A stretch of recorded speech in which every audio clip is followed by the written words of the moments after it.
Trump cash versus Kamala crash. We're going to have a crash like 1929 if she gets in. It will not be pretty. I took care of our economy like I would take care of my own company.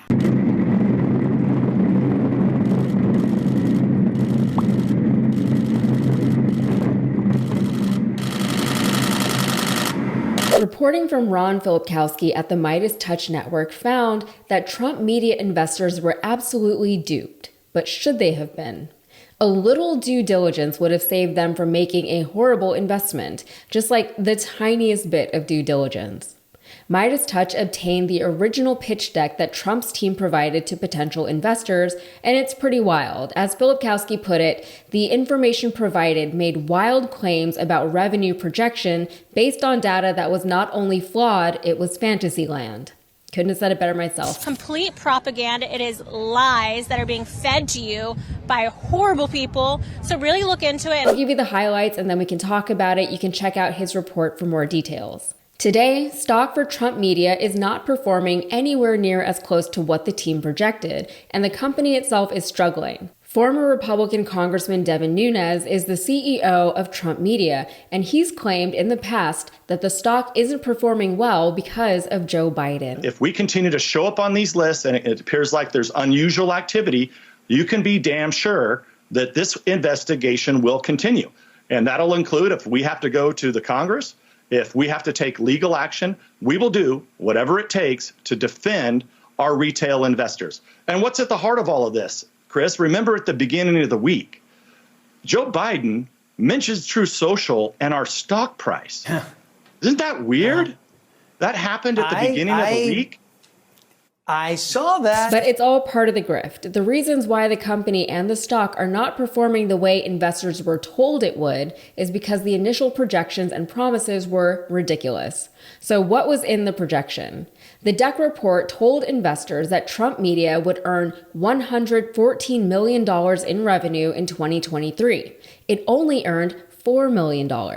In 2024, Trump Media is projected to earn $835 million.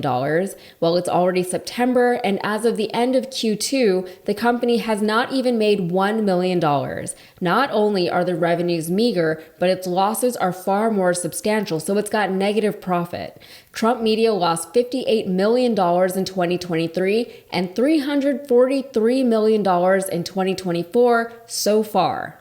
So you have to wonder, how the heck did they figure an $835 million projection? Here's what they did. First, they compared their brand new company favorably to existing media giants like Netflix, Facebook, Disney, iHeart, and Twitter. So that's one red flag right there.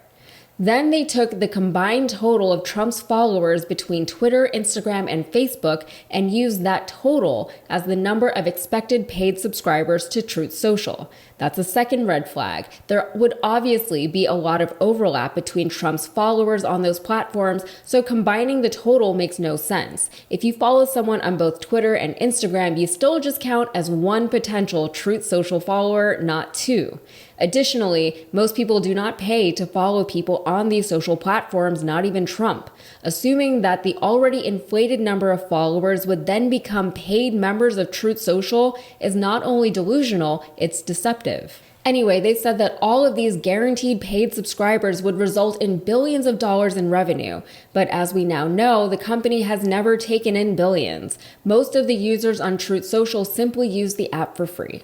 But apart from paid members, they also factored in ad revenue.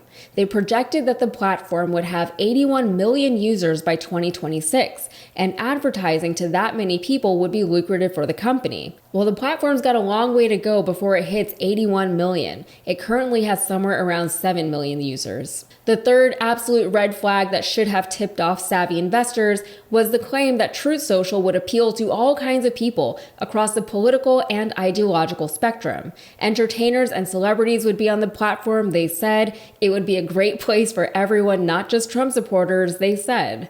But no, who apart from maybe journalists and members of the media is on Truth Social who is not a huge Trump supporter? And even among Trump supporters and Republicans, they're not all on there. According to Filipkowski, most Republican members of Congress and governors are not on Truth Social. Whatever wide mass appeal Trump somehow convinced his investors that he had was incredibly overstated. And shouldn't they have known that? How could they have not known? Even if you were a Trump fan and wanted to invest in his company just because it was him, wouldn't you have at least thought, why would they assume all those projected users would become paid members?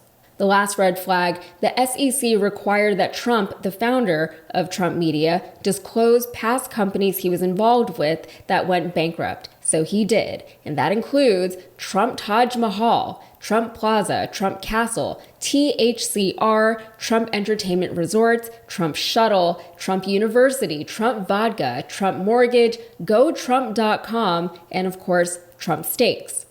Yes, he is a seasoned businessman with a track record that speaks for itself. But let's say that Trump fans know about his bankruptcies and still think that he's a brilliant businessman, that he just knows how to game the system and come out on top. Those bankruptcies didn't actually hurt Trump. He knew what he was doing all along, right? Let's say that's what they believe. Trump gaming the system to come out on top usually means screwing over everyone else at his companies, his workers, his contractors, his customers, his investors. Even if Trump somehow manages to make money off of Trump Media, his investors will not. Here at TYT, we love to hear about how badly Trump's business ventures and countless lawsuits and presidential race are all going for him. But while there is admittedly a little bit of schadenfreude that comes with that because we are just human, it's more important because it gives us an idea of how well he's doing with the American people. I assume most of you watching this, like me, cannot wait for the day when this man is no longer a thing that we need to deal with or hear about. He'll certainly go down in history for, reasons, but when you think about it, we've been dealing with the toxicity, not just of Trump, but of his Trump supporters for nearly 10 years now. Of course, I'm talking specifically in the political realm. He might have had a few passive fans before 2015, but after 2015, he had avid supporters. But the sad reality is that while we seem to be in the sunset days of our collective Trump era, his legacy won't go with him. If he loses in November, if he flees the country, if he succumbs to some illness, his supporters will never stop supporting him.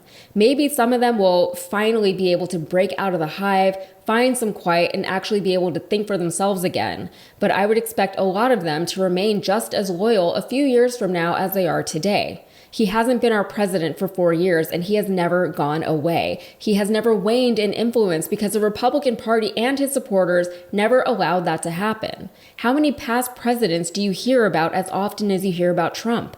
Al Gore went away after he's lost his bid for the presidency and did his own thing. John Kerry, John McCain, even Hillary stepped back from the political spotlight after they lost their elections. But Trump, who has only barely conceded an election loss, if you can call his recent comments a concession, has managed to keep his base engaged, angry, and loud to the detriment of the country. All they have is anger, though. They have no hope over there. The utopian dream that they chase would come at an extraordinary cost, and the resulting United States would be nothing they recognize. I doubt they'd even really like the reality of it. But Trump knows that anger is often bred from desperation and despair and perceived injustice, and that anger is loud and that it is disruptive. The less stability Trump has surrounding him, the better he can manipulate his surroundings and everyone caught up in them. But we are all so tired. That's why millennials are always so nostalgic for our childhoods. The 90s weren't perfect, but they sure weren't any of this. We just want to feel something that is not anxiety and not fear. Maybe soon. All right, that's it for me. If you got anything out of this, please like the video and subscribe to the channel for more. Thanks.